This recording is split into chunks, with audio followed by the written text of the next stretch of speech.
ትንሽ ልንገራችሁ። ይሄ ስዕል የዮሐንስ መጥምቁ ዮሐንስ ስዕል ነው ተብሎ ነው ፎቶ ተብሎ ነው የሚታመነው። ይሄ ይሳላል በየትልልቅ ካቴድራሎች ውስጥ ይሄ አለ። ምንድነው ብላችሁ ስትጠይቁ እቺ አንገት ትታያችኋለች እዚህ ጋር። እቺ የዮሐንስ አንገት ናት እኮ። ዮሐንስ አንገት በማቴዎስ ወንጌል ላይ ታሪኩ እንደተጻፈው የሄሮዲያዳ ልጅ በሄሮድስ የንግስና ቀን ስትዘፍን የደስታው ቀን ስትዘፍን አስደስታው ምን ላድርግልኝ ሲላት የዮሐንስን አንገት ቆርጠ ስጠኝ ብላ ለመነች ከእናቷ ጠይቃ እና በወጪት አድርጎ ሰጣት ቆርጦ። ከዛ ያንን ወስዳ ለእናቷ ሰጠች። አበቅ ታሪኩ። ከዛ ይጨምሩበታል እነሱ ኦርቶዶክሶች ይጨምሩና ምን ይላሉ?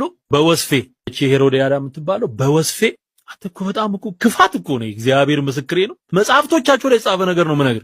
የዮሐንስን አይኑን እየወጋች በወስፌ ትጫወትበት ነበረ። አይዘገንንም? አሁን አንገቱ መቆረጡ እኮ ሰማዕትነት ነው አይደለ?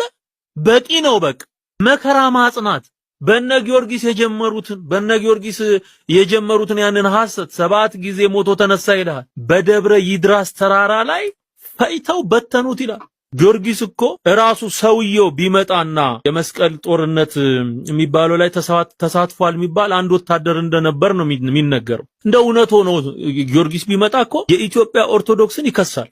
እንዴ እኔ የት ነው ተፈጭቼ የተበተንኩት ቢላችሁ ምን ልትሉ ነው? ቆይ አይመጣም ብላችሁ ነው አይደል እንደዚህ የምታደርጉት? ከዛ ሳትሉኝም እሺ አትሉኝም? ክንፍ አወጣ። ምኑ አንገቱ ይኸው እዚህ ጋር የምታየው ክንፍ ያወጣ። አንገቱ ክንፍ አውጥቶ በረረ። እንደውም ላስላስ አርጓት ነው የበረረው ነው የሚል። በቃ 15 ዓመት አንገቷ የዮሐንስ አንገት ብቻውን እየዞረ ብቻውን 15 ዓመት ሙሉ የዮሐንስ አንገት በምድር ላይ እየበረረ ያስተምር ነበረ። በኦርቶዶክስ ትምህርት ውስጥ ይሄንን ነው የምትሰሙ። አስበዋል? ያለ መጥቶ የሆነ አንገት መጥቶ ንስሐ ግባ ሲል እንዴ ሰውየው ፌንት ይሰራል እንጂ ንስሐ ሊገባ አይችልም።